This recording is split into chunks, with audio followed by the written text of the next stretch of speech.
নমস্কার, আমি শুভদীপ এবং আপনারা শুনছেন বং স্টোরি সার্কেল। এখানে আমরা গল্প বলে থাকি, অ্যান্ড ইটস এলিমেন্টারি। গোয়েন্দা প্রভুর শার্লক হোমস শুধুমাত্র বং স্টোরি সার্কেলে। আজকে আপনারা শুনছেন স্যার আর্থার কোনান ডয়েলের শার্লক হোমস সমগ্র থেকে নেওয়া গল্প the adventure of golden pince-nez. তাহলে আসুন শোনা যাক দ্য অ্যাডভেঞ্চার অফ গোল্ডেন পার্সনে।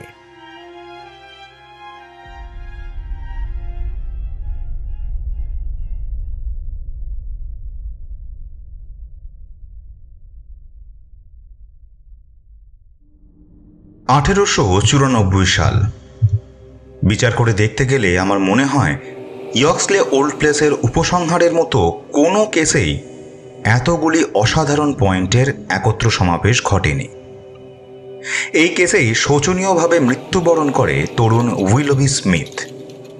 শুধু তাই নয়, এর পর যে পরিস্থিতির উদ্ভব হয় তা থেকে প্রকাশ পায় খুনের কারণ। সে তথ্য যেমন বিচিত্র তেমনই কৌতূহলোদ্দীপক। নভেম্বরের শেষাশেষি সেই রাত্রে প্রচণ্ড ঝড়ের তাণ্ডবে উন্মাদ হয়ে উঠেছিল পুরো আকাশ বাতাস। সন্ধ্যে থেকেই চুপচাপ বসেছিলাম আমি আর হোমস। একটা শক্তিশালী লেন্স দিয়ে চামড়ায় খোদাই করা লিপির পাঠোদ্ধারের চেষ্টা করছিল হোমস। বেকার স্ট্রিটের বাইরের রাস্তায় ঝড়ের প্রচণ্ড গর্জন এবং বৃষ্টির প্রবল দাপট জানালায় এসে আছড়ে আছড়ে পড়ছে। আমি জানালার কাছে গিয়ে জনশূন্য রাস্তার দিকে তাকিয়েছিলাম। কাদায় ভরা রাস্তায় আর বাঁধানো চকচকে ফুটপাতে কখনো কখনো আলো ঝলমল করে উঠছে। অক্সফোর্ড স্ট্রিটের ওদিক থেকে একটা মাত্র গাড়ি এগিয়ে আসছে জল কাদা কাটিয়ে। লেন্সটা রেখে দিয়ে প্যালিম্পসেস্টার পাকিয়ে নিয়ে হোমস বলল, ভালোই হয়েছে ওয়াটসন যে এমন একটা রাতে আর আমাদের বেরোতে হয়নি। এক নাগারে বসে যা কাজ করলাম তাই যথেষ্ট। চোখের উপর এতে প্রচন্ড চাপ পড়ে, জানো তো। যতদূর বুঝছি পঞ্চদশ শতাব্দীর দ্বিতীয়ার্ধ থেকে শুরু করে কোনো মঠের হিসেব হচ্ছে ওটা। তেমন চিত্তাকর্ষক কিছু নয় বলেই মনে হচ্ছে। হঠাৎ বাতাসের গোঙানির মধ্যেই ভেসে এলো খটাখট খটাখট অশ্বক্ষুরধ্বনি এবং পাথুরে রাস্তার ওপর গড়ানো চাকার একটা কর্কশ ঘড়ঘর শব্দ। যে গাড়িটা আমি দেখেছিলাম দূরে সেটাই এসে দাঁড়িয়েছে আমাদের দরজায়। তরতর করে সিঁড়ি বেয়ে ওপরে উঠে এলো সরকারি গোয়েন্দা স্ট্যানলি হপকিন্স। চকচকে বর্ষাতি জলজল করতে লাগলো বাতির আলোয়। ভিজে বর্ষাতিটা খুলে ফেলতে আমি তাকে সাহায্য করলাম। হোমস চুল্লি খুঁচিয়ে গনগনা করে তুলল আগুনটা। তারপর বলল, মাই ডিয়ার হপকিন্স, এবার জুতো দুটো খুলে পায়ের আঙুলগুলো একটু গরম করে নাও। আর এই নাও একটা সিগার। এরকম রাতে ডাক্তারদের একটা প্রেসক্রিপশন আছে, জানো তো, গরম জলের সঙ্গে লেবুর রস। খুবই কাজে দেয় ওষুধটা এই ধরনের আবহাওয়ায়। এই ঝড় তুফান মাথায় করে যখন এসেছো তখন কাজটা দরকারি না হয়ে যায় না, কি বলো? বাস্তবিকই তাই মিস্টার হোমস। সারা বিকেলটা দম ফেলবার ফুরসত পাইনি। যাকে বলছি, যে কোনো দৈনিকের শেষ সংস্করণে ইয়ক্সলে কেস সম্পর্কে কিছু দেখেছেন? পঞ্চদশ শতাব্দীর পরের কোনো কিছুই আজ আমি দেখিনি। খুব ছোট খবর, একটা মাত্র প্যারাগ্রাফ, তাও আগাগোড়াই ভুল। অতএব না দেখার জন্য আপনি বঞ্চিত হননি। আমিও উঠে পড়ে লেগেছি এই ব্যাপারটা নিয়ে, কাজে ফাঁক রাখিনি কোথাও। ঘটনাটা ঘটেছে কেন্টে, চ্যাথাম থেকে 7 মাইল দূরে আর রেল স্টেশন থেকে 3 মাইল ভেতরের একটা জায়গায়। 3:15 টেলিগ্রাম পাই আমি। 5টায় পৌঁছই ইয়ক্সলে ওল্ড প্লেসে। সরেজমিন তদন্ত শেষ করে শেষ ট্রেনে ফিরে আসি সেরিং ক্রসে। সেখান থেকেই গাড়ি নিয়ে সিধে আসছি আপনার কাছে। তার মানে আমার বিশ্বাস যে কেসটা সম্বন্ধে তোমার ধারণা এখনো পরিষ্কার হয়নি। সত্যি বলতে ব্যাপারটা ল্যাজামুড়ো কিছুই বুঝে উঠতে পারিনি আমি। দেখে শুনে তো মনে হচ্ছে এই ধরনের বিদঘুটে জটিল কেস নিয়ে কোনোদিনই আমাকে মাথা ঘামাতে হয়নি। কিন্তু আশ্চর্য কি জানেন, প্রথমে কেসটাকে দারুণ সহজ মনে হয়েছিল আমার। ভেবেছিলাম এত সহজ ব্যাপারে কেউই ভুল করতে পারে না। মিস্টার হোমস, মোটিভের নামগন্ধ নেই এই কেসে। কিন্তু অনেক ভেবেও তো আমি দিশে পাচ্ছি না যে লোকটার ক্ষতি করবার চেষ্টাই বা কেউ করবে কেন। তা ব্যাপারটা শোনাও দেখি। বলছি আমি, আসলে ব্যাপারটা না জলের মতো পরিষ্কার, মানে ঘটনাগুলো। এখন শুধু জানতে চাই যে এসবের আসল মানেটা কি। গল্পটা যতদূর খাড়া করতে পেরেছি তা হলো, কয়েক বছর আগে পল্লী অঞ্চলের এই বাড়িটা কেনেন এক ভদ্রলোক। বাড়িটার নাম ইয়ক্সলে ওল্ড প্লেস। ভদ্রলোকের বয়স হয়েছে। বাড়ি কেনার সময় তার নাম বলেন প্রফেসর কোরাম। প্রফেসর কোরাম রুগ্ন এবং চলাফেরার ক্ষমতা প্রায় নেই বললেই চলে। অর্ধেক সময় থাকেন শয্যায়, বাকি সময়টা হয় বাড়িময় পা টেনে টেনে লাঠি টুকটুক করে বেড়ান, আর না হয় বাদ চেয়ারে বসে হাওয়া খান বাড়ির সামনের জমিতে। আর ওই চেয়ারটা ঠেলে নিয়ে ঘুরে বেড়ায় বাগানের মালিক। প্রতিবেশীদের কয়েকজন খুবই পছন্দ করত তাঁকে, এবং কয়েকবার দেখাও করে গিয়েছিল তাঁর সঙ্গে। মস্ত পণ্ডিত হিসেবে ওই অঞ্চলে তার খুব সুনামও আছে। ঘরকন্যা কাজ দেখাশোনা করার জন্য সংসারে আছে মিসেস মার্কার আর সুজান টার্লটন নামে এক পরিচারিকা। উনি এখানে এসে পৌঁছানোর পর থেকেই এই দুজন রয়েছে তার সঙ্গে। দুজনের স্বভাব চরিত্র অতি চমৎকার। সম্প্রতি পাণ্ডিত্যপূর্ণ একটা গ্রন্থ লিখেছেন প্রফেসর। তাই বছরখানেক আগে তার একজন সেক্রেটারি দরকার হয়। প্রথম দুজনকে নিয়ে সুবিধা করে উঠতে পারেনি প্রফেসর, কিন্তু তৃতীয় জন আসার পর যার পরনায় খুশি হলেন উনি। মিস্টার উইলবি স্মিথ, বয়সে একদম তরুণ। বিশ্ববিদ্যালয়ের পাঠ শেষ করে সিধে আসে প্রফেসরের চাকরিতে। কাজকর্ম দেখিয়ে দুদিনেই কর্মকর্তার মন মতো হয়ে উঠল সে। সারা সকাল প্রফেসরের ডিকটেশন নেয়াই তার কাজ। রেফারেন্স আর উদ্ধৃতির জন্যে বই হাতড়াতেই কেটে যেত সন্ধেটা, কারণ পরের দিন সকালে দরকার হতো এসব তথ্য। ছেলেবেলায় অ্যাপিংহ্যামে থাকার সময় বা যৌবনে কেমব্রিজে পড়বার সময় কোনোদিনই কোনো সময়ই প্রফেসর কোরামের সঙ্গে ঠোকাঠুকি লাগেনি উইলবি স্মিথের, এবং তার বিরুদ্ধে তার কোনো বিদ্বেষও নেই। আমি তার সার্টিফিকেট ইত্যাদি কাগজপত্র ঘেঁটে দেখলাম। প্রথম থেকেই ভদ্র, শান্তশিষ্ট এবং কঠোর পরিশ্রমী ছাত্র হিসেবে সুনাম কিনেছে সে। কোনো রকম দুর্বলতা দেখা যায়নি তার চরিত্রে। কিন্তু এত গুণ থাকা সত্ত্বেও আজ সকালে এই ছেলেটি মারা গেছে প্রফেসরের পড়ার ঘরে। আর শুধু মারা গেছে নয়, মারা গেছে এমন পরিস্থিতির মধ্যে যে যার ফলে মৃত্যুকে খুন ছাড়া আর কিছুই বলা যায় না। অথচ সারা ইংল্যান্ড তন্ন তন্ন করে খুঁজলেও এর চাইতে স্বয়ংসম্পূর্ণ বা বাইরের প্রভাব বিমুক্ত বাড়ি আর পাবেন না আপনি। সারা হপ্তা কেটে গেলেও অতগুলো লোকের মধ্যে একজনও বাগানের ফটক পেরোয় না। প্রফেসর তো নিজের কাজেই ডুবে থাকেন এবং বাইরের জগৎ সম্বন্ধে বিন্দুমাত্র আগ্রহ রাখেন না। যতটুকু শুনলাম, প্রতিবেশীদের কারোর সঙ্গে আলাপ ছিল না স্মিথ ছেলেটির। কাজেই প্রফেসরের মতোই জীবনযাপন করতে হতো তাকে। কোনো মতেই বাড়ির বাইরে আনা যেত না স্ত্রীলোক দুজনকে। আচ্ছা হ্যাঁ, মালির নাম মটিমার। মটিমারই বাদ চেয়ার ঠেলে নিয়ে বেড়ায়। আগে আর্মিতে ছিল, এখন পেনশন ভোগ করছে। মাটিমারেরও বয়স হয়েছে। ক্রিমিয়া তার মাতৃভূমি এবং স্বভাবটা চমৎকার।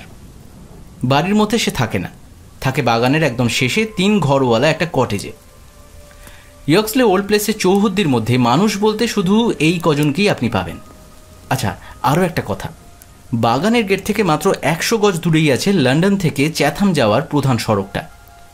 ছোট হুড়কো দিয়ে আটকানো থাকে ফটকটা, কাজেই যে কোনো বহিরাগতই ভেতরে আসতে পারে বিনা বাধায়।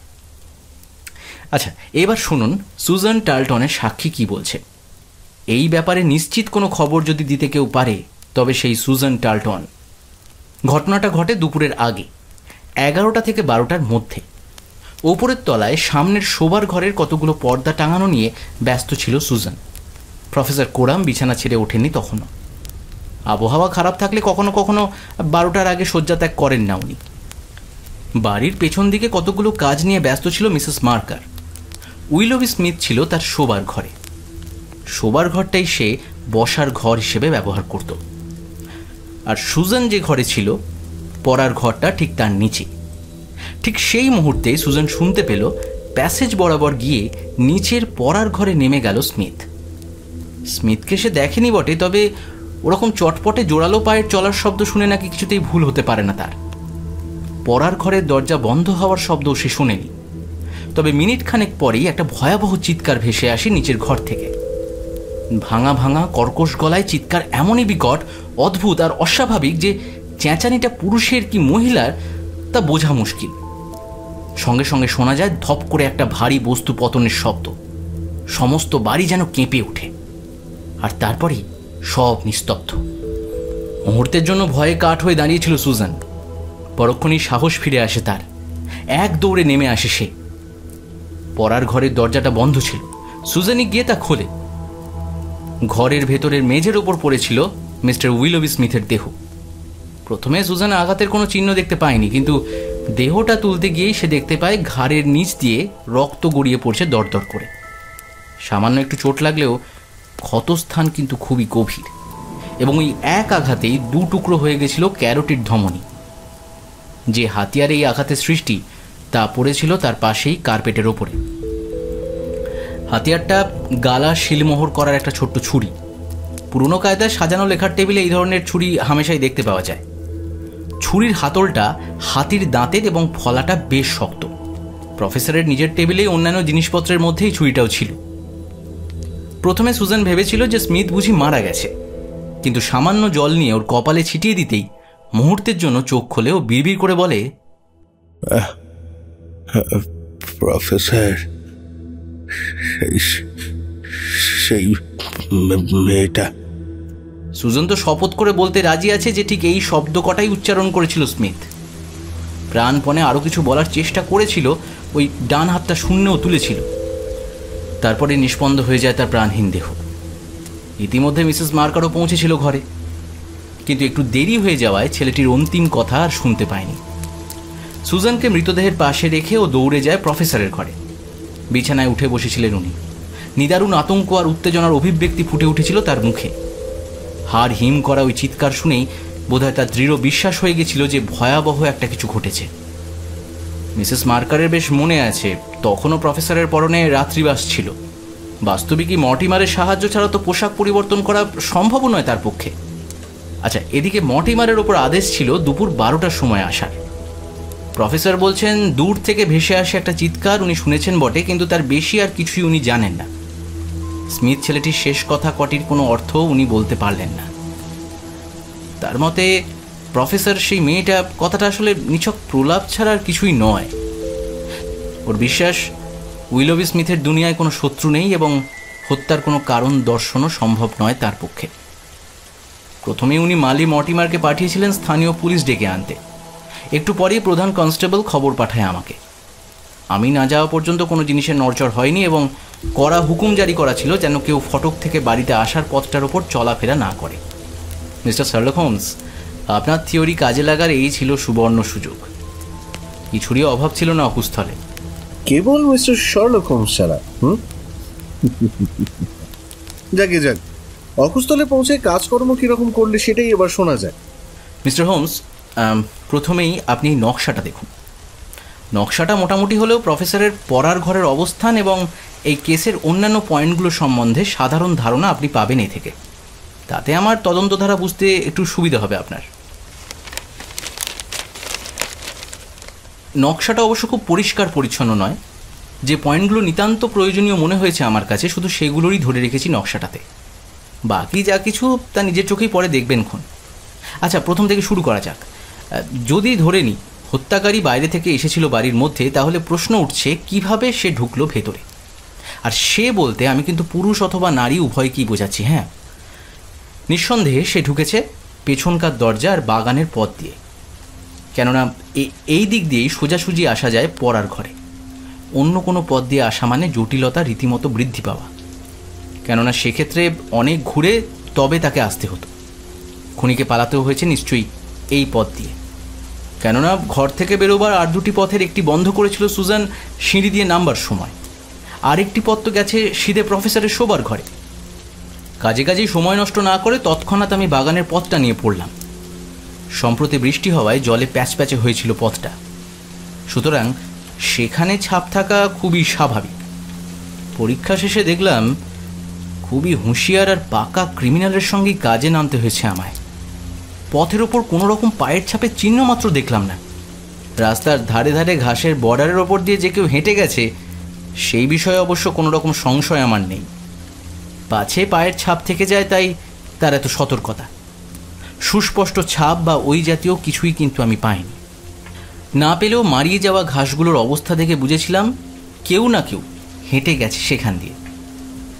সেই যে হত্যাকারী তা বুঝলাম এই কারণে যে বৃষ্টি হয়েছে রাতে, আর সকালে মালি বা অন্য কেউ হেঁটে যায়নি ওই পথ দিয়ে।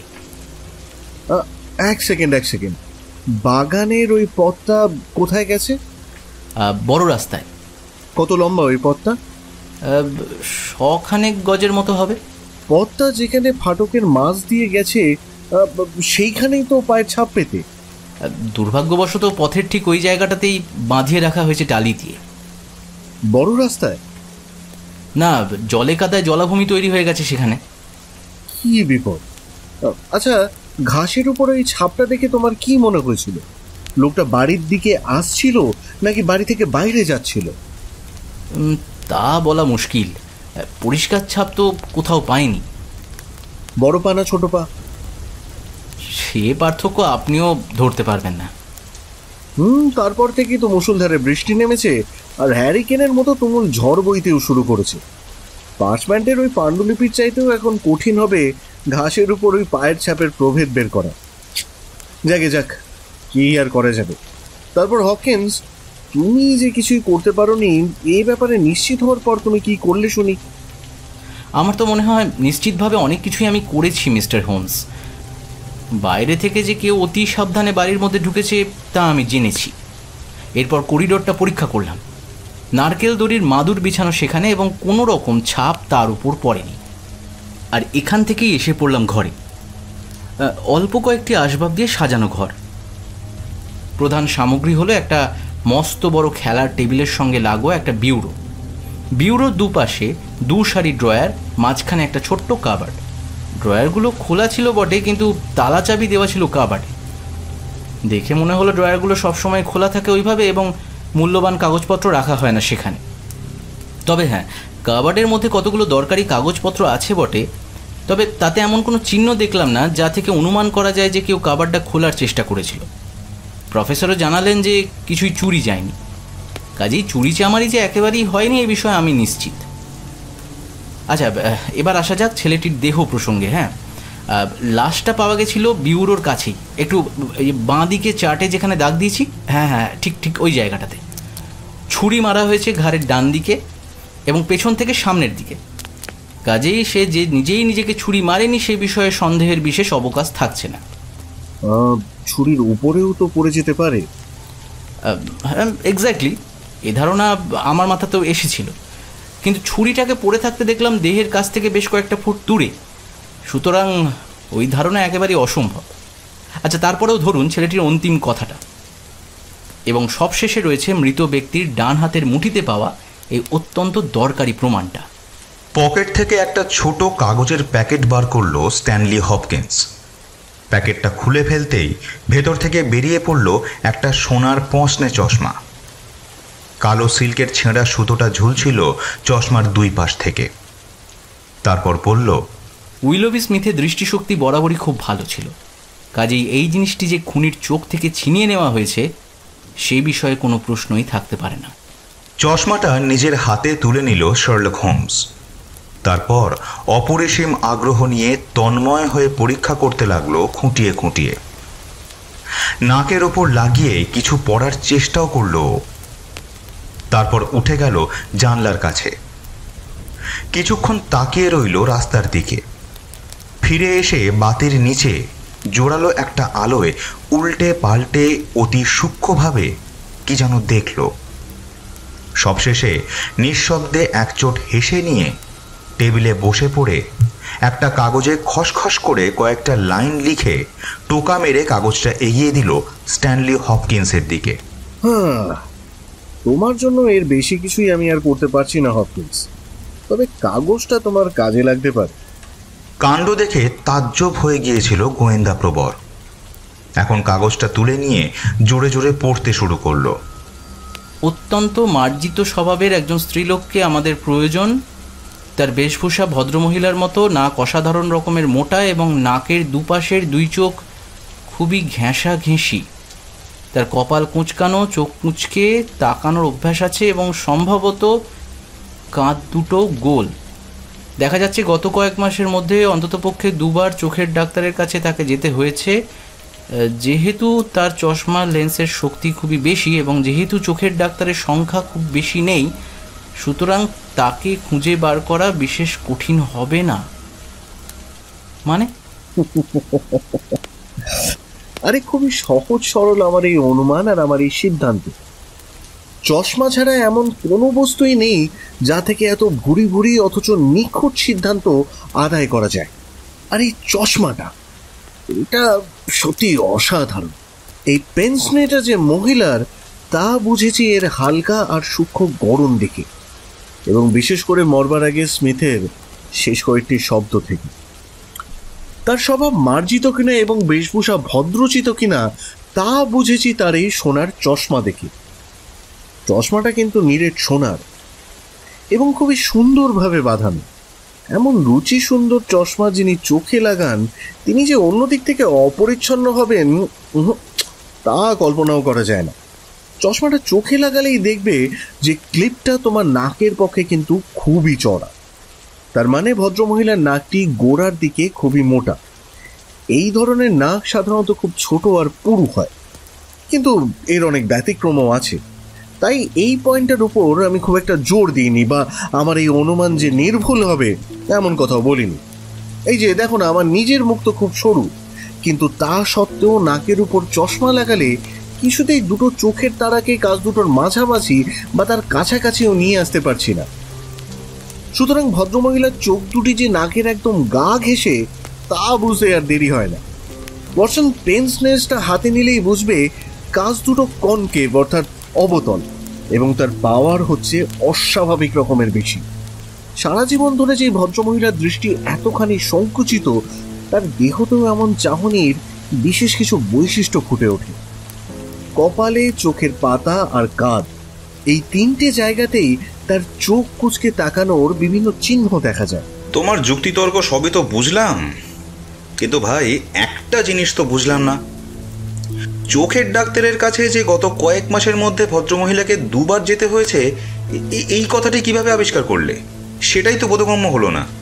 লক্ষ্য করলেই দেখবে যে ক্লিপ দিয়ে চশমাটা নাকে আটকানো থাকে তাতে ছোট ছোট দুটো কর্কের টুকরো লাগানো আছে, যাতে নাকের উপর চাপ কম পড়ে। এই দুটো কর্কের একটার কিন্তু রং চটে গেছে, কিন্তু অন্যটা তুলনামূলক নতুন। সুতরাং বুঝতেই হবে যে একটা পড়ে যাওয়ার কারণে নতুন আরেকটি লাগানো হয়েছে। পুরোনোটা মনে হয় না কয়েক মাসের বেশি ব্যবহার করা হয়েছিল। আর দুটোই যেরকম অবিকল মিল, তা থেকে বুঝতে হবে যে একই দোকানে দ্বিতীয়টির জন্য যেতে হয়েছিল ভদ্রমহিলাকে। সাবাস, তাক লাগিয়ে দিলেন দেখছি। ভাবুন তো একবার, সব কটা প্রমাণ হাতের মুঠোয় নিয়েও এত খবরের ছিটে ফোঁটাও জানতে পারিনি আমি। অবশ্য আমার ইচ্ছে ছিল লন্ডন শহরের সবগুলো চোখের ডাক্তারখানায় একবার করে ঢু মেরে আসি। তা তো করবেই। ইতিমধ্যে কেসটা সম্পর্কে আমাদের আর কিছু বলবার আছে তোমার? আর কিছুই নেই মিস্টার হোমস। আমার তো মনে হয় আমি যা জানি আপনিও তাই জানেন, হয়তো বেশি জানেন। গ্রামের পথে রেল স্টেশনে কোনো আগন্তুককে দেখা গেছিল কিনা এই সম্বন্ধে খোঁজ আমি নিয়েছিলাম। কাউকে দেখা গেছে বলে তো কোনো খবর এখনো শুনিনি। আর সত্যি বলতে এই খুনটার পেছনে কোনো রকমের উদ্দেশ্যের নামগন্ধ নেই। আর এই না থাকাটাই না বারবার আমার বুদ্ধিশুদ্ধি কেমন গলিয়ে দিচ্ছে। একটা মোটিভের ছায়াটুকু পর্যন্ত কেউ ধরে উঠতে পারলো না। এদিকে অবশ্য তোমায় কোনো সাহায্য করতে আমি পারবো না। আচ্ছা হপকিন্স, তুমি কি চাও আমরা কাল তোমার সঙ্গে আসি? চাওয়াটা যদি আমার পক্ষে অতিরিক্ত না হয় মিস্টার হোমস, তাহলে সত্যি খুব খুশি হয়ে আপনি এলে। সকাল 6টায় চেয়ারিং ক্রস থেকে চ্যাথামের একটা গাড়ি ছাড়ে। 8টা থেকে 9টার মধ্যে আমরা ইয়র্কলি ওল্ড প্লেসে অবশ্যই পৌঁছে যাব। তাহলে সেই গাড়ি ধরবো। প্রচুর কৌতূহলের খোরাক আছে তোমার এই মামলায়। অতি আনন্দের সঙ্গেই আমি তা গ্রহণ করলাম। এখন প্রায় 1টা বাজে। এখন কয়েক ঘন্টা ঘুমের দরকার। ফায়ারপ্লেসের পাশে ওই সোফাতে তুমি ঘুমোতে পারবে তো? বেরোবার সময় না হয় স্পিরিট ল্যাম্পটা জেলে একটু কফি তোমায় খাইয়ে দেবো। পরদিন ঝড় নিজেকে নিঃশেষ করে থেমে গেল, কিন্তু আমরা যখন বেরোলাম প্রচণ্ড ঠান্ডা তখন। শীতের সূর্য উঠল টেমসের বিষণ্ণ জলা এলাকায় আর নিরানন্দ নদীর বিস্তারে। এক ক্লান্তিকর দীর্ঘ পথ পরিক্রমার পরে চ্যাথাম থেকে কয়েক মাইল দূরবর্তী একটা ছোট স্টেশনে আমরা গাড়ি থেকে নামলাম। স্থানীয় এক সরাইখানায় একটা গাড়িতে ঘোড়া জড়ো হচ্ছে। সেই সুযোগে আমরা প্রাতরাশ সেরে শেষ পর্যন্ত পৌঁছলাম ইয়র্কলে ওল্ড প্লেসে। বাগানের ফটকে দেখা হলো একজন কনস্টেবলের সাথে। কিছু খবর আছে উইলসন? না স্যার। কোনো আগন্তুককে দেখা গেছে এই অঞ্চলে? না স্যার, স্টেশনের কাছে প্রত্যেকেই জোর গলায় বলেছে গতকাল কোনো অচেনা লোকই আসেনি বা ওই পথ দিয়ে যায়নি। আর সরাইখানার হোটেলগুলোতে খোঁজ নিয়েছিলে? হ্যাঁ স্যার, কিন্তু তেমন কাউকে পাওয়া যায়নি। এখান থেকে তো হেঁটেই যাওয়া যায় চ্যাথাম। যে কোনো লোকের পক্ষেই ওখানে থাকা বা সবার অগোচরে ট্রেনে চড়া সম্ভব। মিস্টার হোমস, এই সেই বাগানের পথ। আবার কিন্তু আমি বলছি, গতকাল কোনো চিহ্ন কিন্তু এখানে ছিল না। আচ্ছা, দাগগুলো কোন দিকের ঘাসের উপর দেখেছিলে তুমি? এইদিকে মিস্টার হোমস, ফুলের ঝোপ আর রাস্তার মাঝে এই সরু ঘাসের বর্ডারের ওপর দিয়ে, এই জায়গাটাতে। দাগগুলো এখন আর দেখতে পাচ্ছি না বটে, কিন্তু গতকাল বেশ পরিষ্কার ছিল চিহ্নগুলো। হ্যাঁ হ্যাঁ, এই তো এখান দিয়ে কেউ না কেউ তো গেছে। ঘাসের বর্ডারে ঝুঁকে পড়ে হোমস বলল, খুব হুঁশিয়ার হয়ে পা ফেলেছেন ভদ্রমহিলা। কেননা বেসামাল হলে পায়ের ছাপ থেকে যেত একদিকে রাস্তার উপরে, অপরদিকে পায়ের ছাপ আরো স্পষ্ট হয়ে ফুটে উঠত ওই ফুলের ঝোপের নরম মাটির উপরে। হ্যাঁ স্যার, মেয়েটির মাথা খুবই ঠান্ডা। অভিসন্ধি লুকানো চকিত এক চাহনি ভেসে যেতে দেখলাম হোমসের মুখের ওপর দিয়ে। আচ্ছা, ভদ্রমহিলা এই পথ দিয়ে এসেছেন বলছিলে না? হ্যাঁ স্যার, আর কোনো পথ ছিল না। ঘাসের উপর ওই বর্ডারটার উপর দিয়ে? নিশ্চয়ই তাই মিস্টার হোমস। কাজটা খুবই অসাধারণ, অসাধারণ। বেশ বেশ, আমার মনে হয় পথ দেখা এখন সাঙ্গ হয়েছে। এবার চলো এগিয়ে যাওয়া যায়। বাগানের এই ফটকটা সাধারণত খোলাই থাকে, তাই না? তাহলে তো গটগট করে ঢুকে পড়ার জন্য মেয়েটিকে আর কিছুই করতে হয়নি। তবে খুন করার অভিপ্রায় তার মনে ছিল না। থাকলে উপযুক্ত হাতিয়ার নিয়েই তিনি আসতেন। লেখার টেবিল থেকে ছুরি তুলে নিতেন না নিশ্চয়ই। এই করিডোর দিয়ে গিয়েছিলেন তিনি। নারকেল দড়ির মাদুরের উপর কোনো পায়ের ছাপই রেখে যান। তারপর এসে পড়লেন পড়ার ঘরে। এখানে কতক্ষণ ছিলেন তিনি, এটা ধরবার কোনো উপায়ই আমাদের নেই। কয়েক মিনিটের বেশি নয় স্যার। আপনাকে বলতে ভুলে গেছিলাম, ওই কাণ্ডের একটু আগেই ঘর পরিষ্কার করার জন্য মিসেস মার্কার এসেছিল। ওই মিনিট 15 ছিল ওই ঘরে। বেশ, তাহলে তো খানিকটা দিশেও পাওয়া যায়। ভদ্রমহিলা এই ঘরে ঢুকে পড়লেন, তারপর কি করলেন? না, এগিয়ে গেলেন লেখার টেবিলটার কাছে। কিন্তু কি জন্য? ড্রয়ারে কিছু রাখবার জন্য কি? তার নেওয়ার মতো যদি কিছু এই ঘরে থাকতো তবে তার তালা চাবি দিয়ে রাখাটাই স্বাভাবিক। না হে না, কাঠের ওই বিউরোটার মধ্যেই কিছু একটা ছিল। আরে, বিউরোটার সামনে এই আঁচড়গুলো কিসের? ওয়াটসন, দেশলাইয়ের কাঠিটা চালাও তো। হপকিন্স, এই আঁচড়ের কথা তুমি আমায় আগে বলনি কেন? সেটাও আমি দেখেছি মিস্টার হোমস, কিন্তু চাবির গর্তের আশেপাশে এই ধরনের আঁচড় তো হামেশাই দেখা যায়। কিন্তু এই দাগটা যে একেবারে আনকোড়া, একদম নতুন। দেখছো না এই কাটা জায়গার তামাটা কিরকম চকচক করছে? আঁচড়টা পুরনো হলে সমস্ত তামার পাতের যা রং, আঁচড়টার রঙও ঠিক তাই হতো।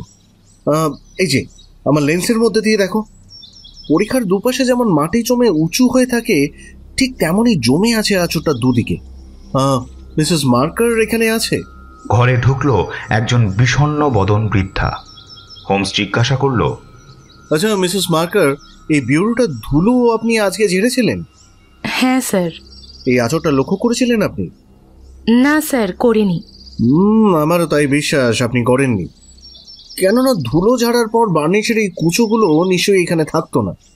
আচ্ছা, এই বিউরোর চাবিটা কার কাছে থাকে? প্রফেসর তার ঘড়ির চেনের সাথে এটা রাখেন। সাধারণ চাবি কি? না স্যার, চাব কোম্পানির চাবি। বেশ বেশ, মিসেস মার্কার, আপনি এবার আসতে পারেন। বুঝলে হকিন্স, একটু হলেও আমরা এগোতে পেরেছি। সেই ভদ্রমহিলা ঘরে ঢুকলেন এবং বিউরোর কাছে এগিয়ে গেলেন। খুলে ফেলেন এই কাভারটা, অথবা খোলবার চেষ্টা করলেন। এই নিয়ে যখন উনি ব্যস্ত ছিলেন ঠিক তখনই ঘরে ঢুকলেন উইলোবি স্মিথ। তাড়াহুড়ো করে চাবিটা বার করতে গিয়ে পাল্লার খানিকটা আঁচড় ফেলে দিলেন এই চাবি দিয়েই। উইলোবি স্মিথ তখন তাকে চেপে ধরলেন। মরিয়া হয়ে তিনি হাতের কাছে যা পেলেন তাই তুলে নিলেন। দুর্ভাগ্যক্রমে হাতে উঠে এলো এই ছুরিটা। এবং সঙ্গে সঙ্গেই তাই দিয়ে আঘাত হানলেন উনি স্মিথের উপর। উদ্দেশ্য ছিল কোনো মতে ওর কবল থেকে নিজেকে মুক্ত করে নেওয়া, কিন্তু মারাত্মক ছিল সেই আঘাত। স্মিথ পড়ে যায় আর সেই সুযোগেই ভদ্রমহিলা পালিয়ে যান। যা নিতে তার আগমন যাবার সময় তা নিয়েও যেতে পারেন, আবার নাও নিয়ে যেতে পারেন।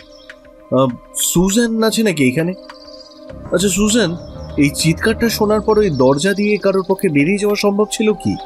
না স্যার, তা অসম্ভব। সিঁড়ি দিয়ে নামতে নামতে প্যাসেজে তাহলে কাউকে না কাউকে দেখতে পেতাম আমি। তাছাড়া দরজাটা তো আদৌ খোলা হয়নি, খুললে আমি নিশ্চয়ই শব্দ শুনতে পেতাম। তাহলে তো পলায়নের পথ সমস্যার মীমাংসা হয়েই গেল। যে পথে ভদ্রমহিলা এসেছিলেন তিনি সেই পথেই প্রস্থানও করেছিলেন, এই সম্বন্ধে আর কোনো সন্দেহই রইল না। আচ্ছা, এই দ্বিতীয় প্যাসেজটা প্রফেসরের ঘরে গেছে তাই না? এদিক দিয়ে বেরোবার পথ আছে নাকি কোনো? না মিস্টার হোমস। আমরা বরং প্রফেসরের ঘরে গিয়ে তার সাথে আলাপ সেরে আসি। আরে হপকিন্স, এটা লক্ষ্য করেছিলে কি? খুব দরকারি একটা পয়েন্ট। প্রফেসরের করিডোরেও দেখছি ঠিক একই রকমের নারকেলের দড়ির মাদুর বিছানো রয়েছে। কিন্তু তাতে কি হয়েছে? কেসটার সঙ্গে এই ব্যাপারে কোনো সম্পর্কই তুমি দেখতে পাচ্ছ না? বেশ বেশ, এর উপরে জোর দিতে চাই না আমি, নিঃসন্দেহে আমারও ভুল হতে পারে, তবুও পয়েন্টটা কিন্তু খুবই ইঙ্গিতময়। চলো এবার আমাদের সঙ্গে প্রফেসরের আলাপ করিয়ে দেবে, চলো। প্যাসেজ বরাবর আমরা এগিয়ে গেলাম। বাগানের পথের দিকে যে প্যাসেজটা গেছে তার যা দৈর্ঘ্য, এটারও তাই। করিডোরের প্রান্তে এক সারি সিঁড়ি উঠে গিয়ে শেষ হয়েছে একটা দরজার সামনে। পথপ্রদর্শক হপকিন্স টোকা দিল দরজায়। তারপর আমাদের নিয়ে ঢুকলো প্রফেসরের শোবার ঘরে। ঘরটা বেজায় বড়, চারিদিকে অগণিত বইয়ের সারি। শেলফ উপচে বইয়ের পাহাড় জমে উঠেছে ঘরের কোণে কোণে এবং আলমারির পায়ের কাছে মেঝের ওপর। বিছানাটা ঘরের ঠিক মাঝখানে। চারিদিকে বালিশ সাজিয়ে তার উপর ভর দিয়ে বসেছিলেন বাড়ির মালিক।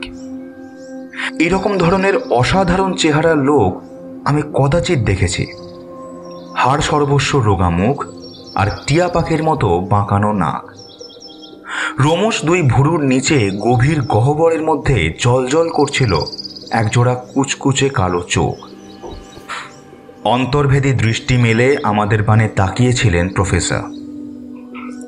ভদ্রলোকের চুল দাড়ি সবই ধপধপে সাদা, কিন্তু মুখের চারপাশের দাড়িতে হলদে রঙের ছোপ লেগেছিল অদ্ভুতভাবে।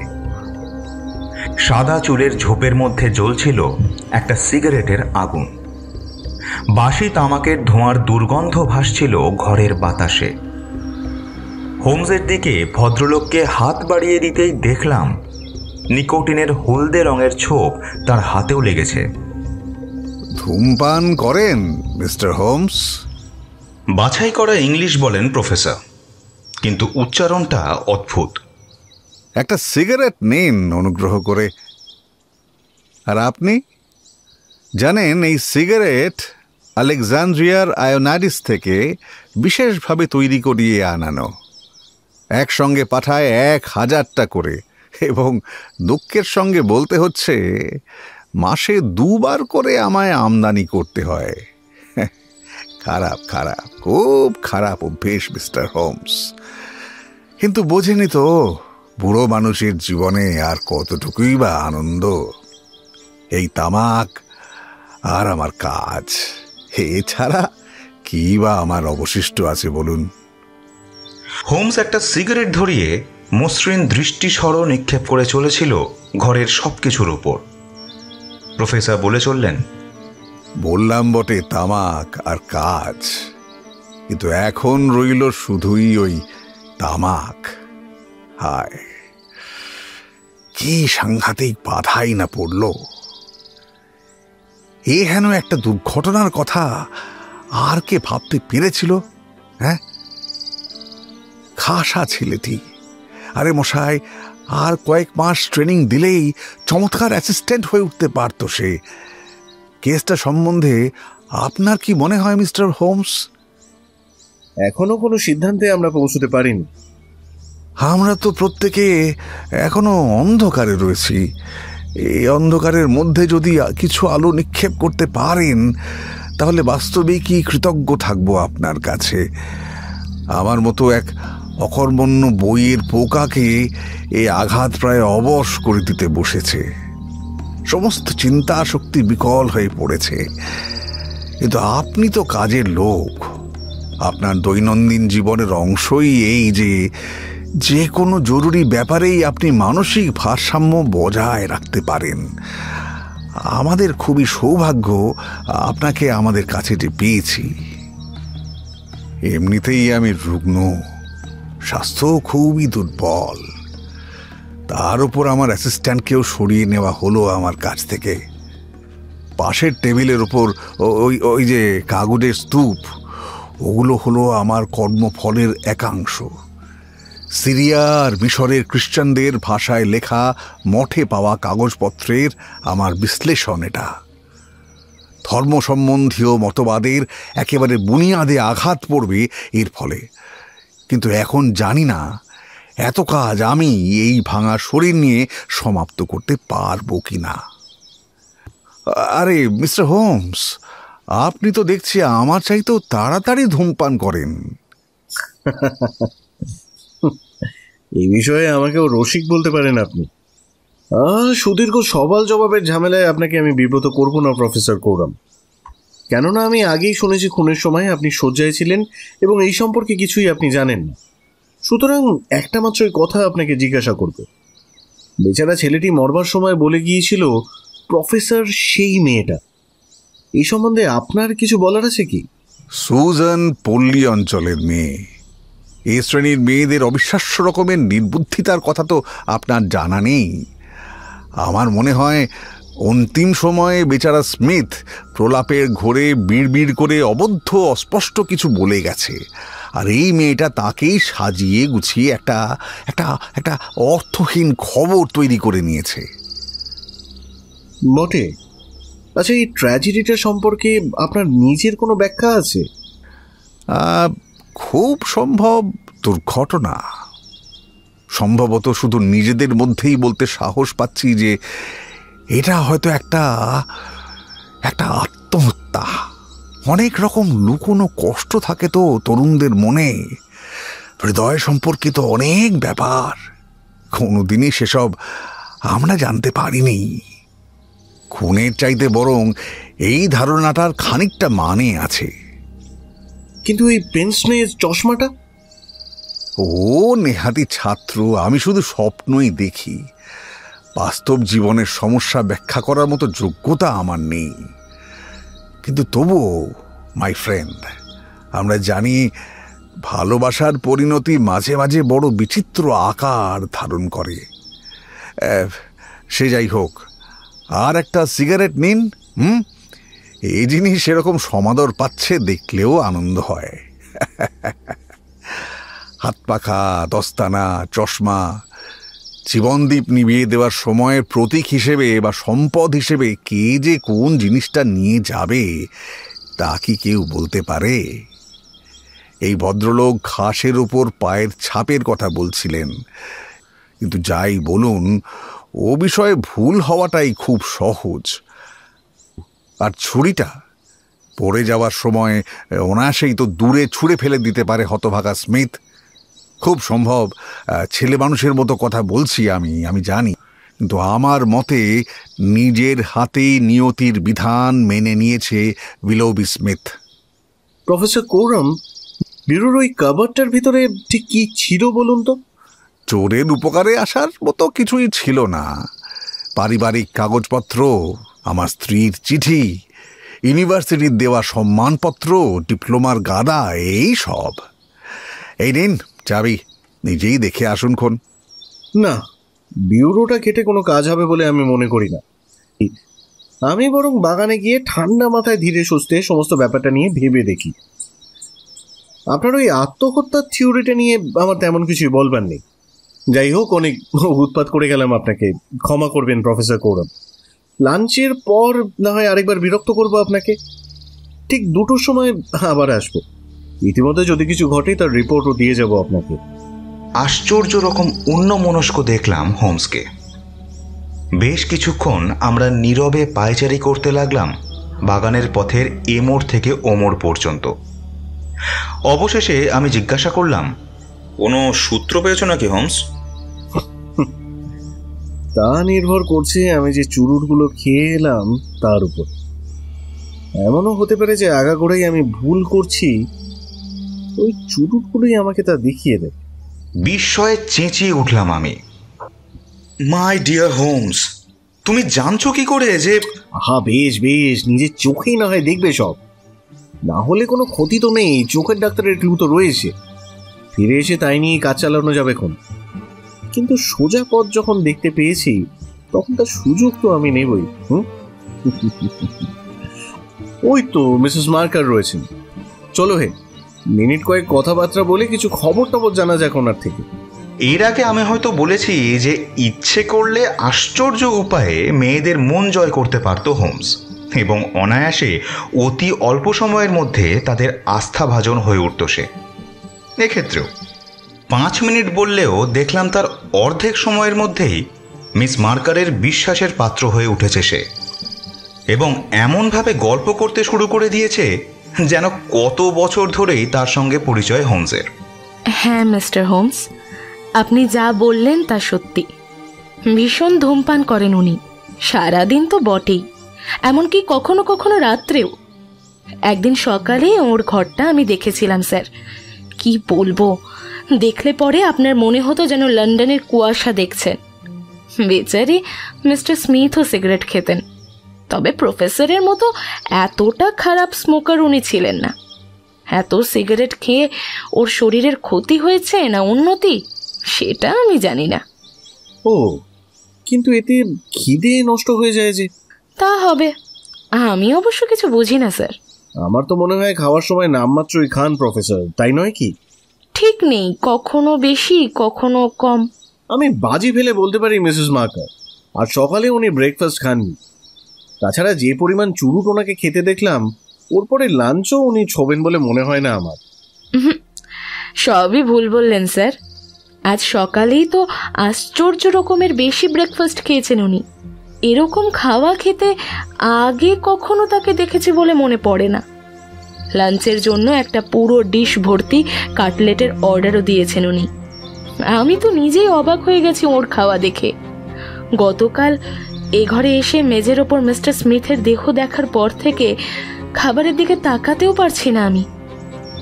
যাকগে, সব রকম মিশিয়েই তো এই সংসার, তাই বুঝি এত কাণ্ডের পরেও খিদে মরতে দেননি প্রফেসর। সারা সকালটা বাগানে হাওয়া খেয়েই কাটিয়ে দিলাম। স্ট্যানলি হপকিন্স গ্রামে গেছিল।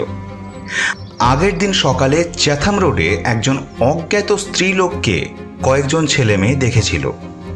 এমনই একটা গুজব ছড়িয়ে পড়ায় খোঁজ করতে গেছিল সে। আর আমার বন্ধুটিকে দেখে মনে হচ্ছিল যেন তার সমস্ত উৎসাহ উদ্দীপনা এক ফুৎকারে শূন্যে মিলিয়ে গেছে। এরকমভাবে মনমরা হয়ে কোনো কেস নাড়াচাড়া করতে ওকে আমি আগে দেখিনি।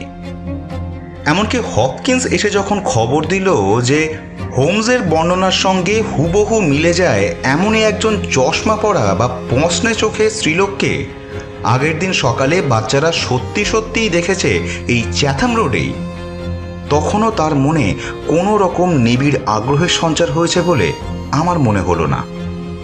বরং তার অধিকতর মনোযোগ দেখা গেল সুজানের আনা খবরে। লাঞ্চের সময় সুজানই পরিবেশন করছিল আমাদের। নিজে থেকেই সে খবরটা দিল। গতকাল মিস্টার স্মিথ বোধহয় বেরিয়েছিলেন কিছুক্ষণের জন্য। খুন হওয়ার আধ ঘন্টা আগে ফিরে আসে সে।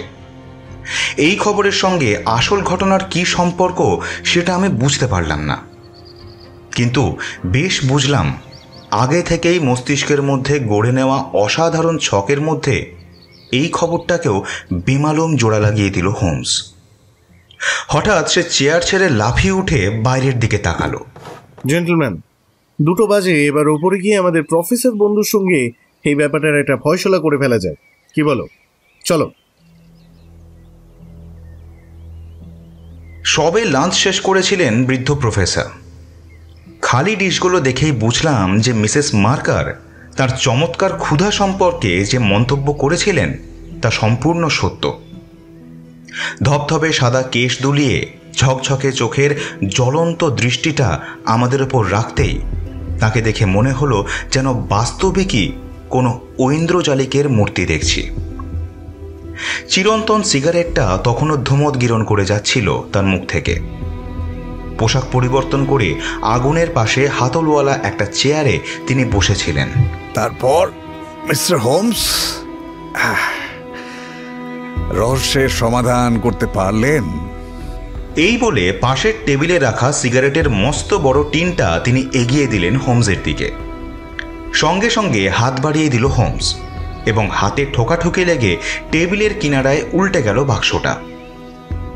মিনিট খানেক কি দুয়েকের জন্য প্রত্যেকেই হামাগুড়ি দিতে লাগলাম কার্পেটের ওপর এবং ছড়ানো সিগারেটগুলো উদ্ধার করে আনতে লাগলাম অসম্ভব সব কোণ থেকে। উঠেই দেখলাম চকচক করছে হোমসের দুই চোখ এবং রঙের ছোঁয়া লেগেছে তার গালে। কেবলমাত্র কোনো চরম মুহূর্তেই অমন লড়াইয়ের চিহ্ন তার মধ্যে দেখেছি। হোমস বলল, হ্যাঁ, এই রহস্যের মর্মোদ্ঘাটন আমি করে ফেলেছি। সবিস্ময়ে তাকিয়ে রইলাম আমি আর স্ট্যানলি হপকিন্স। বৃদ্ধ প্রফেসরের রুগ্ন মুখের রেখায় রেখায় বিদ্রূপের মতো এক অভিব্যক্তি ফুটে উঠল। তিনি বললেন, সত্যি বাগানের মধ্যে নাকি? না, এইখানেই। এখানে? কখন? এই মুহূর্তেই প্রফেসর। হ্যাঁ, নিশ্চয়ই তামাশা করছেন মিস্টার শার্লক হোমস। বলতে বাধ্য হচ্ছি, এতখানি গুরুত্বপূর্ণ ব্যাপার নিয়ে এভাবে কথা বলা শোভা পায় না আপনার। আমার যুক্তি শৃঙ্খলের প্রতিটা অংশ আমি নিজেই জোড়া লাগিয়েছি এবং প্রতিটা জোর আমি নিজে পরখ করেও দেখেছি। প্রফেসর কোরাম, আমার হিসেব নির্ভুল। আপনার মোটিভ কি অথবা এই অদ্ভুত ব্যাপারে কি কি চরিত্রে আপনি অভিনয় করেছেন তা এখন আমি বলতে পারছি না, তবে খুব সম্ভবত মিনিট কয়েকের মধ্যেই আপনার নিজের মুখেই তা আমি শুনতে পারবো। ইতিমধ্যে অতীতের ঘটনাগুলি জোড়াতালি লাগিয়েই আপনার সামনে খাড়া করছি এবং করছি তা আপনার ভালোর জন্যই। সব শোনার পরেই ধরতে পারবেন কোন কোন তথ্যগুলো এখনও আমার দরকার। গতকাল আপনার পড়ার ঘরে প্রবেশ করেছিলেন এক ভদ্রমহিলা। আপনার বিউরোতে রাখা বিশেষ কতকগুলো দলিল দস্তাবেজ হস্তগত করার অভিপ্রায় নিয়েই এসেছিলেন তিনি। সঙ্গে এনেছিলেন তার নিজের চাবি। আপনার চাবিটা পরীক্ষা করে দেখলাম যে বার্নিশের উপর আঁচড় কাটার যে সামান্য বিবর্ণতা ফুটে ওঠা উচিত, আপনার চাবিতে কিন্তু তা নেই। কাজে এই কাজে আপনি কোনো সাহায্যই করেননি। প্রমাণ যা পাচ্ছি দেখে বুঝেছি উনি এসেছিলেন আপনার অজ্ঞাতসারে আপনারই কোনো জিনিস সরিয়ে নিয়ে যেতে। ভারী ইন্টারেস্টিং আর শিক্ষামূলক তো। আর কিছু বলার নেই আপনার? ভদ্রমহিলার অস্তিত্ব যখন আবিষ্কার করেছেন তখন তিনি গেলেন কোথায় তাও নিশ্চয়ই বলতে পারবেন। চেষ্টা করব প্রফেসর। প্রথমেই বলি, আপনার সেক্রেটারি তাকে পাকড়াও করে এবং করতেই উনি তার কবলমুক্ত হওয়ার উদ্দেশ্যে ছুরি মারেন তাকে। এই বিপর্যয়কে একটি শোচনীয় দুর্ঘটনা ছাড়া আর অন্য কিছুই বলতে রাজি নই আমি। কেননা আমার দৃঢ় বিশ্বাস এরকম কোনো মারাত্মক চোট দেওয়ার উদ্দেশ্য নিয়ে ভদ্রমহিলা ছুরিটা চালাননি। গুপ্ত হত্যা যে করতে আসে সে কখনোই নিরস্ত্র হয়ে আসে না। খুন খারাপি দেখেই দারুণ আতঙ্কে অভিভূত হয়ে পড়েন তিনি। ক্ষিপ্তের মতোই এই শোচনীয় স্থল ছেড়ে তীর বেগে বেরিয়ে যান বাইরে। দুর্ভাগ্যবশত ঝাপটাঝাপটি করার সময় ওনার পেন্সনেটা খোয়া যায়। দৃষ্টিশক্তি তার অতি ক্ষীণ এবং দূরের জিনিস তিনি একেবারেই দেখতে পান না বললেই চলে। কাজে চশমাটা হারিয়ে সত্যি সত্যি উনি খুব অসহায় হয়ে পড়েন। করিডোর দিয়ে দৌড়াতে লাগলেন উনি। ভেবেছিলেন এই পথ দিয়েই তিনি ঘরে ঢুকেছিলেন আসবার সময়। একই রকম দেখতে নারকেল দড়ির মাদুর বিছানো ছিল দুটো করিডোরে। যখন বুঝলেন যে তিনি ভুল পথে এসেছেন তখন খুবই দেরি হয়ে গেছে এবং পিছিয়ে যাওয়ার পথও তখন বন্ধ। এই রকম পরিস্থিতিতে কি করা উচিত তার? যে পথে এসেছিলেন সেই পথে যাওয়াটা সম্ভবই ছিল না এবং যেখানে ছিলেন সেখানে দাঁড়িয়ে থাকাটাও তখন আর নিরাপদ নয়। তাকে তখন এগিয়ে যেতে হবে, সামনে যাই থাকুক না কেন। এগিয়েই গেলেন উনি। কয়েক ধাপ সিঁড়ি পেরিয়ে একটা দরজা ঠেলে খুলে ফেলতেই এসে পড়লেন আপনার ঘরে। চমৎকার মিস্টার হোমস, আগা গোড়া সুন্দর বলে গেলেন কেমন, হ্যাঁ? কিন্তু আপনার এই অতি আশ্চর্য থিওরিতে ছোট্ট একটা কাঁটা থেকে গেছে। আমি নিজে হাজির ছিলাম এই ঘরে, সারাদিনের মধ্যে একবারও বাইরে যাইনি। আমার তা অজানা নয় প্রফেসর কৌরাম। তাই বুঝি আপনি বলতে চান যে বিছানায় শুয়ে থেকেও ঘরে একটা স্ত্রীলোক ঢুকেছিল কিনা আমি জানতে পারিনি? আমি কখনোই তা বলতে চাইনি প্রফেসর। আপনি জানতেন তিনি ঘরে ঢুকেছেন, তার সঙ্গে আপনি কথা বলেছেন, তাকে চিনতেও পেরেছেন এবং তাকে গা ঢাকা দিতে আপনি সাহায্যও করেছিলেন। আপনি উন্মাদ, উন্মাদ, বিকৃত মস্তিষ্ক লোকের মতো কথা বলছেন আপনি। আমি তাকে পালাতে সাহায্য করেছি? কোথায় কোথায় তিনি? ওইখানে প্রফেসর। এই বলে ঘরের কোণে একটা উঁচু বুককেসের দিকে আঙুল তুলে দেখালো হোমস। ভয়াবহ একটা স্নায়বিক আক্ষেপ ভেসে গেল প্রফেসরের ভয়ঙ্কর মুখের ওপর দিয়ে। 2 হাত শূন্যে ছুঁড়ে ধপ করে তিনি বসে পড়লেন চেয়ারে। ঠিক সেই মুহূর্তে আলমারিটা খুলে গেল এবং সেখান থেকে একজন ভদ্র মহিলা বেরিয়ে এলেন। অদ্ভুত বিদেশি উচ্চারণে চিৎকার করে ভদ্রমহিলা বলে উঠলেন, হ্যাঁ, আপনি ঠিক বলেছেন, এই যে আমি। ধুলোয় বাদামে হয়ে উঠেছিল ওনার মুখ।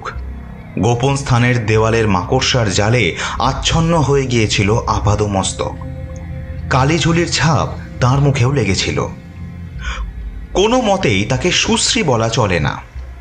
হোমস যেরকমটি বর্ণনা দিয়েছিল তার চেহারার, হুবহু সেই সমস্ত বৈশিষ্ট্যই দেখলাম তার দেহে, চোখে এবং মুখে। বাড়তির মধ্যে ছিল লম্বা থুতনি, খানিকটা স্বাভাবিক এবং একগুঁয়েমি ভাব। প্রায়ন্ধতার জন্য আর খানিকটা অন্ধকার থেকে আলোয় বেরিয়ে আসার জন্য চোখটা মিটমিট করে তিনি আশেপাশে তাকাচ্ছিলেন, দেখতে চেষ্টা করছিলেন আমরা কে এবং কোথায় রয়েছি। এসব অসুবিধে থাকা সত্ত্বেও কিন্তু একটা বনেদিয়ানার ছাপ ফুটে উঠেছিল ভদ্রলোকের চেহারায়, উদ্ধত চিবুকের সাহসিকতায় আর উন্নত শিরে। দেখলেই সম্ভ্রম বোধ জাগে, যেন বাধ্য করে শ্রদ্ধা আর প্রশংসা জানাতে। স্ট্যানলি হপকিন্স তার বাহুর ওপরে হাত রেখে বন্দী হিসাবে দাবি করল তাকে, কিন্তু আলতোভাবে ওকে সরিয়ে দিলেন ভদ্রমহিলা। এমন কর্তৃত্বব্যঞ্জক মর্যাদার সঙ্গে সরিয়ে দিলেন যে অবাধ্য হতে সাহস করল না হপকিন্স। চেয়ারে এলিয়ে পড়েছিলেন বৃদ্ধ প্রফেসর। দারুণ আক্ষেপে ক্ষণে ক্ষণে কেঁপে উঠছিল, অকুঞ্চিত হয়ে উঠছিল তার মুখের প্রতিটি মাংসপেশি। উদ্বিগ্ন চোখে ফ্যাল ফ্যাল করে তাকিয়ে রইলেন তিনি ভদ্রমহিলার দিকে। ভদ্রমহিলা বললেন, হ্যাঁ স্যার, আমি আপনার বন্দী। যেখানে আমি দাঁড়িয়েছিলাম সেখান থেকে আপনার সব কথা শুনেছি। আপনারা যা জেনেছেন তা সত্যি। সব স্বীকার করছি, আমি সব স্বীকার করছি। আমি মেরে ফেলেছি ছেলেটিকে। কিন্তু আপনাদের মধ্যে যিনি বললেন এ হত্যা নিছক দুর্ঘটনা, তার ভুল হয়নি। আমি জানতামও না যে জিনিসটা বাগিয়ে ধরেছিলাম সেটা একটা ছুরি। মরিয়া হয়ে টেবিলের উপর থেকে যা হয় একটা তুলে নিয়ে ছেলেটাকে এক ঘা বসিয়ে দিয়ে ওর হাত থেকে নিজেকে ছাড়িয়ে নিতে চেয়েছিলাম আমি, ব্যাস এটুকুই। আর এটাই সত্যি। ম্যাডাম, আমি জানি আপনি সত্যি কথাই বলছেন, কিন্তু আপনাকে দেখে কিন্তু মোটেই সুস্থ মনে হচ্ছে না আমার। বিভৎস হয়ে উঠেছিল ভদ্রমহিলার মুখের রং। মুখের সেই কালো ধূসর স্তরের চেয়েও ভয়াবহ সেই বর্ণ। শয্যার একপাশে বসে পড়ে তিনি বলে চললেন, বেশিক্ষণ আমি এখানে থাকছি না, কিন্তু কিন্তু পুরো সত্যটা আপনাদের জানাতে চাই। আমি আমি এই লোকটার স্ত্রী। এ কিন্তু ইংরেজ নয়, রাশিয়ান। ওর নাম আমি বলবো না, এই জন্য আপনারা প্লিজ আমায় অনুরোধ করবেন না। এই প্রথম নড়ে উঠলেন বৃদ্ধ, বললেন, ঈশ্বর তোমার মঙ্গল করুক হ্যানা, ঈশ্বর তোমার মঙ্গল করুন। 2 চোখে গভীর অবজ্ঞা নিয়ে প্রফেসরের দিকে তাকালেন ভদ্রমহিলা। সার্জিয়াস, তোমার এই জঘন্য ঘৃণিত জীবনটাকে কেন এমনভাবে আঁকড়ে ধরতে চাও বলো তো? এই জীবনে ক্ষতি করেছ অনেকের, কিন্তু ভালো করনি কারোরই, এমনকি তোমার নিজেরও নয়।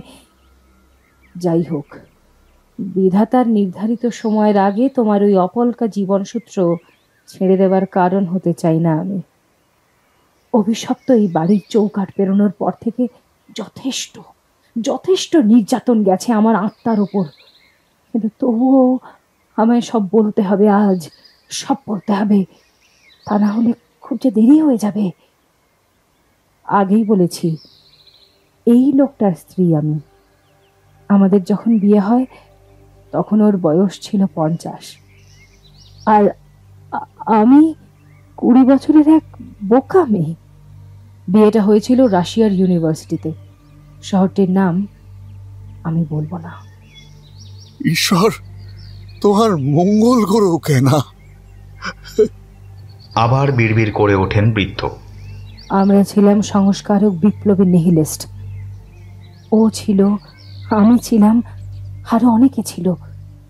তারপর একটা সময় এলো যখন প্রত্যেকেই আমরা ঝামেলায় জড়িয়ে পড়লাম। একজন পুলিশ অফিসার খুন হয়েছিল, তার জন্য গ্রেপ্তার হলো অনেকে। সাক্ষী সাবুদের দরকার হয়ে পড়ল। আমার স্বামী তার নিজের স্ত্রী এবং সঙ্গীদের সঙ্গে বিশ্বাসঘাতকতা করলো। হ্যাঁ, ওর স্বীকারোক্তির পর আমরা সবাই গ্রেপ্তার হলাম। কয়েকজন তো হাসি কাঠের মঞ্চেও উঠল, আর কয়েকজন গেল সাইবেরিয়ায়। শেষের দলে আমি ছিলাম, কিন্তু যাবজ্জীবন মেয়াদ ছিল না আমার।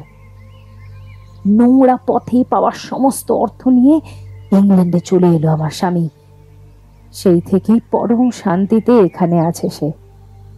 ও অবশ্য ভালো করে জানে যেদিন ব্রাদারহুড জানতে পারবে তার ঠিকানা, সেদিন থেকে 7টা দিনও যাবে না ন্যায় বিচারের দণ্ড ওর শিরে নেমে আসতে।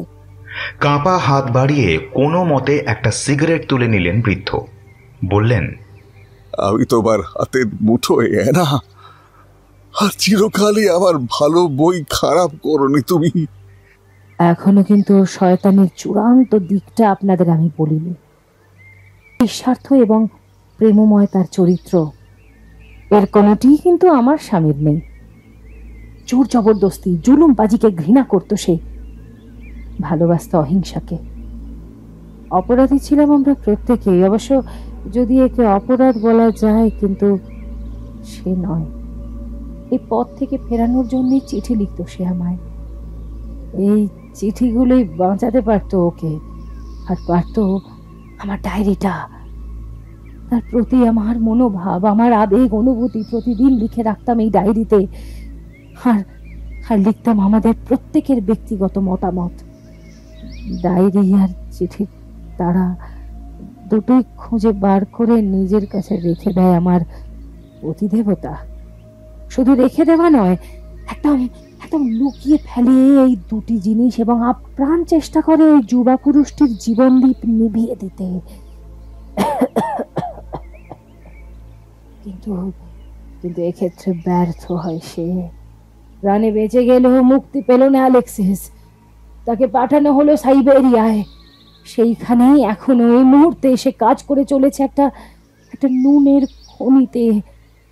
ভাবো দেখি তার অবস্থাটা। শয়তান কোথাকার! এখন এই মুহূর্তে যার নাম উচ্চারণ করার যোগ্যতাও তোমার নেই, সেই অ্যালেক্সিস কৃতদাসের মতো গতর খাটিয়ে কোনো রকমে রয়েছে বেঁচে। আর তবু কিনা তোমার জীবন আমার হাতের মুঠোয় থাকা সত্ত্বেও তোমায় রেহাই দিচ্ছি আমি। তুমি তো চিরকালই এমনই মহিয়সী ছিলে না। শেষ আমায় করতেই হবে। আমার মেয়াদ ফুরলে উঠে পড়ে লাগলাম ডায়েরি আর চিঠিগুলো উদ্ধারের কাজে। রাশিয়ান গভর্নমেন্টের কাছে এই দুটো জিনিস পাঠালেই হলো, তাহলে খালাস পাবে আমার বন্ধুটি। আমার স্বামী যে ইংল্যান্ডে এসেছে তা জানতাম। মাসের পর মাস তল্লাশি চালালাম, শেষকালে আবিষ্কার করলাম তার ঠিকানা। ডায়েরিটা যে এখনো তার কাছেই আছে তা জেনেছিলাম সাইবেরিয়াতেই থাকার সময় ওর একটা চিঠিতে।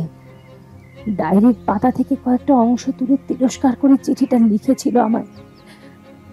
কিন্তু প্রতিহিংসা নেবার প্রবৃত্তি যার এতখানি, সে যে নিজে থেকেই সুরসুর করে কোনোদিনই ডায়েরিটা আমার হাতে তুলে দেবে না তা আমি জানতাম। নিজেকেই তৎপর হয়ে সংগ্রহ করতে হবে তা। এই উদ্দেশ্যেই একটা প্রাইভেট ডিটেকটিভ প্রতিষ্ঠান থেকে একজন এজেন্টকে নিযুক্ত করেছিলাম এই কাজের জন্যে। সেক্রেটারি হয়ে সে এলো আমার স্বামীর বাড়িতে। সার্জিয়াস, সে হলো তোমার দ্বিতীয় সেক্রেটারি। খুব তাড়াতাড়ি কাজ ছেড়ে দিয়েছিল সে। কাগজপত্র যে কাবার্ডে থাকে এ খবর সে সংগ্রহ করলো এবং চাকরিটাও একটা ছাপ এনে দিল আমায়। এর বেশি এক পাও যেতে রাজি হলো না সে।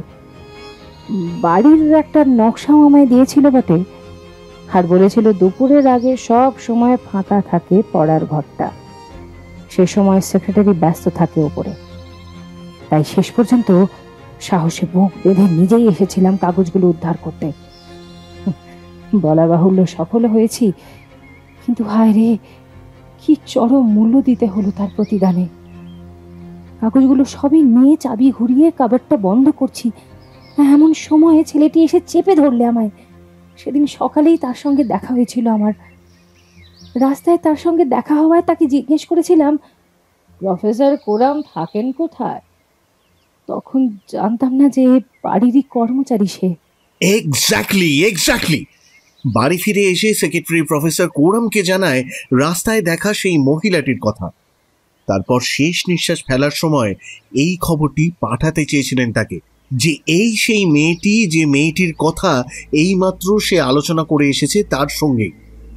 আমাকে কথা বলতে দিন। আদেশের সুর ধ্বনিত হয়ে ওঠে ভদ্রমহিলার কণ্ঠে। যন্ত্রণায় কুঁচকে ওঠে তার মুখ। ও পড়ে যেতেই ঘর ছেড়ে ছুটে বেরিয়ে পড়লাম আমি। ভুল দরজা দিয়ে ঢুকে পড়লাম আমার স্বামীর ঘরে। ও চেয়েছিল আমাকে ধরিয়ে দিতে, কিন্তু আমি বুঝিয়ে দিলাম যে ও কাজ ঠিক করতে যাওয়ার আগে তার মনে রাখা উচিত যে তারও জীবন আমার হাতে আছে। আমাকে আইনের খপ্পরে দিলে আমিও তাকে সঁপে দেবো ব্রাদারহুডের কবলে।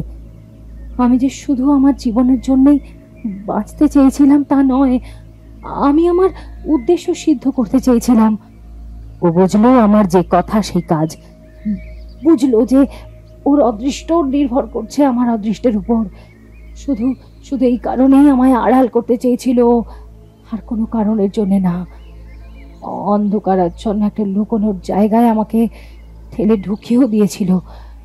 পুরনো যুগের চিহ্ন এই খুবসি জায়গাটার হদিশ জানতো শুধু সে নিজের ঘরে খাবার আনিয়ে খেত, তাই ওর খাবারের অংশ আমাকেও দিতে পেরেছিল। ঠিক ছিল যে পুলিশ বাড়ি ছেড়ে বিদায় হলে রাতের অন্ধকারে গা ঢাকা দেব আমি, এবং আর কোনোদিনও ফিরে আসবো না এই অঞ্চলে। কিন্তু কেন জানি না আমাদের প্ল্যান ফাঁস হয়ে গেল আপনার কাছে। পোশাকের ভেতর থেকে বুকের কাছে লুকানো ছোট্ট একটা প্যাকেট টেনে বার করলেন ভদ্রমহিলা। বললেন, এই আমার শেষ কথা। এই প্যাকেটের বিনিময়ে মুক্তি পাবে অ্যালেক্সিস। ন্যায় বিচারের প্রতি আমার শ্রদ্ধা আর অনুরাগের বিশ্বাসেই এই জিনিস গচ্ছিত রাখলাম আপনার হাতে। নিন, রাশিয়ান এম্বাসিতে আপনি পৌঁছে দেবেন এই প্যাকেটটা, প্লিজ। আমার কর্তব্য শেষ হয়েছে। আর থামাও ওকে, চেঁচিয়ে উঠল হোমস। ঝড়ের মতো ঘরের মাঝ দিয়ে ছুটে গিয়ে ভদ্রমহিলার হাত থেকে ছিনিয়ে নিল ছোট একটা শিশি। বড় দেরি হয়ে গেছে। শয্যার ওপর লুটিয়ে পড়তে পড়তে উনি বললেন, বড় দেরি হয়ে গেছে। গোপন স্থান ছেড়ে বেরিয়ে আসার আগেই বিষ খেয়েছি আমি। মাথা ঘুরছে। চললাম। প্যাকেটটার কথা স্মরণে রাখবেন স্যার। এ দায়িত্ব আপনার।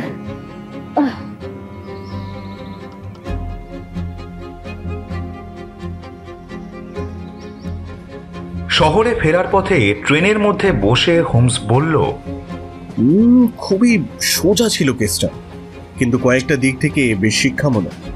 প্রথম থেকেই পুরোপুরি কেসটা নির্ভর করছিল ওই পেনশনিস্টের উপরে। কপাল ভালো, তাই মরার আগে চশমাটা ছিনিয়ে নিতে পেরেছিলেন স্নাইপ।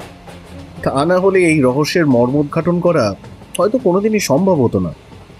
কাজ দুটোর শক্তি লক্ষ্য করেই বুঝেছিলাম যে এই চশমা যিনি ব্যবহার করেন তাকে প্রায় অন্ধ বললেই চলে। বিনা চশমায় তিনি নিতান্তই অসহায়। তাই তুমি যখন আমাকে বিশ্বাস করতে বললে যে এতটাই সরু এক ফালি ঘাসের উপর দিয়ে গেছে অথচ তার একবারও ভুল পা ফেলেনি, তখন তোমার মনে থাকতে পারে যে আমি বলেছিলাম কাজটা বড়ই অসাধারণ। মনে মনে কিন্তু আমি নিশ্চিত জানতাম যে এই কাজ একেবারে অসম্ভব। হ্যাঁ, তার আরেকটা চশমা থাকলে অবশ্য আলাদা কথা, কিন্তু তা সম্ভব না। কাজে ভদ্রমহিলা যে বাড়ির মধ্যেই আছেন এমন প্রকল্প বা হাইপোথেসিস আমি বেশ গুরুত্ব দিয়ে ভাবতে শুরু করলাম। দুটো করিডোরে একই রকমের দেখতে নারকেল দড়ির মাদুর পাতা দেখে এইটা বুঝতে পারলাম যে পথ ভুল করাটা খুবই স্বাভাবিক ছিল তার পক্ষে। সেক্ষেত্রে তিনি যে প্রফেসরের ঘরে ঢুকেছেন তার না বললেও চলে। তাই প্রথম থেকেই রীতিমতো সজাগ হয়ে রইলাম। আমার ধারণা যাতে সত্য প্রমাণিত হয়, এমন কিছু যাতে আমার চোখ এড়িয়ে না যায়, সেদিকে সতর্ক তীক্ষ্ণ চোখেই পর্যবেক্ষণ করতে লাগলাম আমি সব কিছু। তন্ন তন্ন করে ঘরটা পরীক্ষা করে দেখেছিলাম লুকোবার কোনো জায়গা আছে কিনা। কার্পেটে একটানা পাতা এবং মেঝের সঙ্গে সেটা পেরেক দিয়ে আটা রয়েছে, তাই মেঝের উপর কোনো চোরা দরজা থাকার সম্ভাবনা প্রথমেই নাকচ করে দিলাম আমি। ওই বইগুলোর পেছনে ঘাপটি মেরে দাঁড়িয়ে থাকার কোনো জায়গা থাকতে পারে। জানো তো, সেকালে লাইব্রেরিতে এই ধরনের কায়দা কিন্তু হামেশাই দেখা যেত। লক্ষ্য করলাম মেঝের সর্বত্রই পর্বত প্রমাণ বই, কিন্তু একটা বুককেসের সামনে একদম ফাঁকা। গোপন স্থানের দরজা হয়তো এইটাই, কিন্তু আমাকে সাহায্য করতে পারে এমন কোনো চিহ্ন আমি দেখতে পেলাম না। তবে কার্পেটটার রং ম্যাটম্যাটে ধূসর বাদামি। এই রঙের কার্পেট পরীক্ষা করা খুব সহজ, তাই এমন চমৎকার চুরুটগুলোর অনেকটাই শেষ করে ফেললাম খুব অল্পক্ষণের মধ্যে। আর ছাই ফেলতে লাগলাম সন্দেহজনক বুককেসটার সামনে, ওই সমস্ত জায়গাটার উপরই। কৌশলটা ভারী সহজ, কিন্তু দারুণ কাজে লাগে আমার। তারপর আমরা নিচে নেমে গেলাম। ওয়াটসন, তোমার সামনেই তো প্রমাণ করলাম যে আমার ধারণা কতটা সত্য। প্রমাণ করলাম যে প্রফেসর কোরামের খাওয়া দাওয়ার পরিমাণ অস্বাভাবিক রকমের বেড়ে গেছে। তুমি অবশ্য আমার কথার এলোমেলো ধরন নিয়ে কিছুই তখন বুঝতে পারোনি। তারপর আমরা গেলাম ওপরতলা। সিগারেটের বাক্সটা উল্টে দিয়ে খুব কাছ থেকে ভালো করে দেখে নিলাম মেঝের অবস্থাটা। সিগারেটের ছাইয়ের চিহ্ন থেকে বেশ পরিষ্কার বুঝতে পারলাম যে আমাদের অবর্তমানে গোপন স্থান থেকে বেরিয়ে এসেছিলেন ভদ্রমহিলা। হ্যাঁ, ওই হফকিন্স, শেরিং ক্রস তো এসে গেল। কেসটার এরকম সার্থক সমাপ্তির জন্য তোমাকে অভিনন্দন জানাই। নিশ্চয়ই এখন হেডকোয়ার্টারেই চলেছো তুমি। ওয়াটসন, একটা গাড়ি নিয়ে চলো, তুমি আর আমি যাই রাশিয়ান এম্বাসিতে।